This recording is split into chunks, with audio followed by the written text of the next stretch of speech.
Hello and welcome back to 180 Tech Chat. Now, this week, I think we've really got only one thing to talk about, and it came as a bit of a shock. And that's the fact that Microsoft announced that they were buying out Activision Blizzard. If you haven't heard this already, then where the hell have you been? Do you live under a rock or something?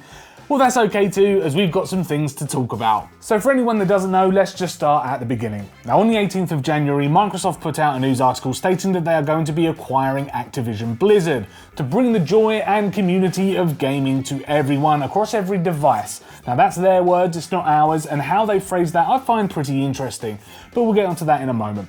Microsoft will pay $95 for each Activision Blizzard share, which doesn't seem like much, but altogether that's pretty much $70 billion. Now that's billion, that's not million, and this has got to be the biggest takeover purchase in the gaming industry ever. Period. To give you a bit of a flavour of what Microsoft will be purchasing, it's the Call of Duty franchise, World of Warcraft, Overwatch, Diablo, StarCraft, and even the Candy Crush saga, as King Games is part of Activision Blizzard as it currently stands. Now, there are so many questions that need to be asked. What does this mean to the industry? What are the consumers going to get out of this deal?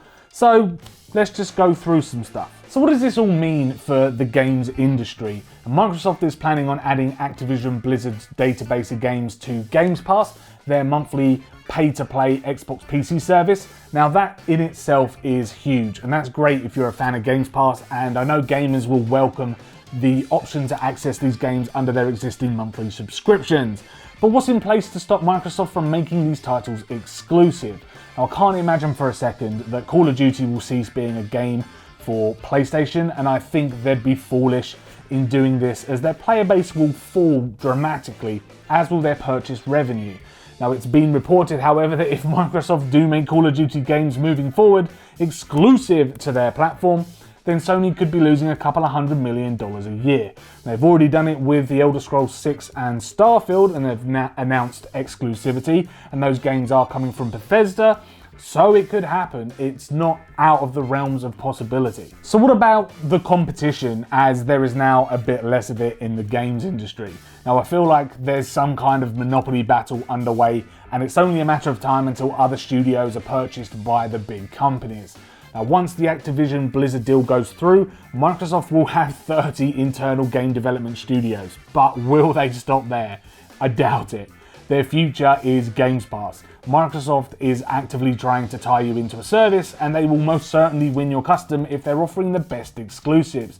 Now, remember earlier, Microsoft's exact words were to bring the joy and community of gaming to everyone across every device. Now, how will this play out? I don't know.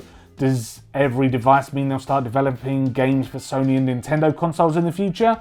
Maybe. So let's think about the other big developers out there. EA, for example, has Origin on PC and produces some of the world's leading sports games, and even has a service called EA Play, which is tied in very heavily with Games Pass at the moment. So there's definitely some big backdoor deals going on there. They're competing with Microsoft on market share for sure, but they've tied themselves to Games Pass. Is it a matter of time before EA becomes swallowed up completely by Microsoft? What about Sony? Do you think they're happy producing their own games out of studios like Santa Monica, God of War, for example? How are they reacting to this news? Are they going to be trying to strike up deals with Microsoft to get games onto the PlayStation? Or are they going to be gunning for another studio like Take-Two to get exclusivity over the GTA games? Ubisoft is still a lone wolf at the moment that are involved with the Rabbids titles on Nintendo consoles and create the Just Dance type titles as well. Will Nintendo go for the grab there? And dare I even mention Amazon or Google? You know they're already thinking about how to play their cards moving forward.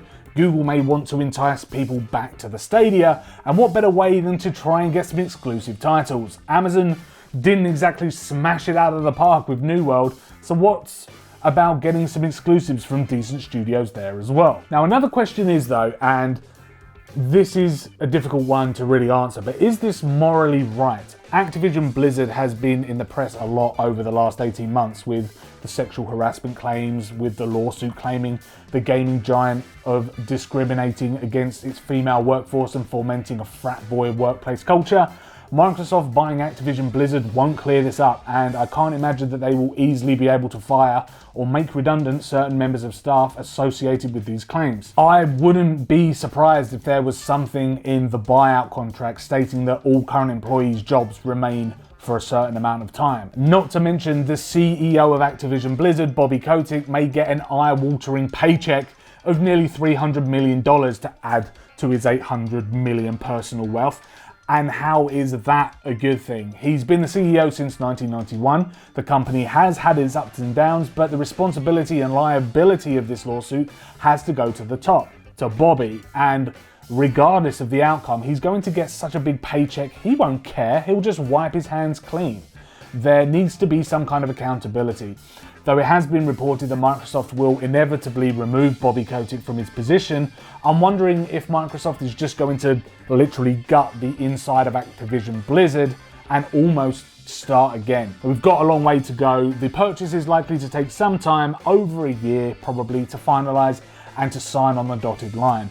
Rumours will be put to bed, facts and plans will start to come to light, and we'll get a better picture of what this means for us gamers. Thank you for watching. If you enjoyed this video, hit that thumbs up button and subscribe to keep up with our weekly news content and tech review videos, and let us know in the comments what your take on this whole deal is. Are you worried about the future of your favourite studios, or are you welcoming this buyout with open arms and are excited for the future of Games Pass? Let us know.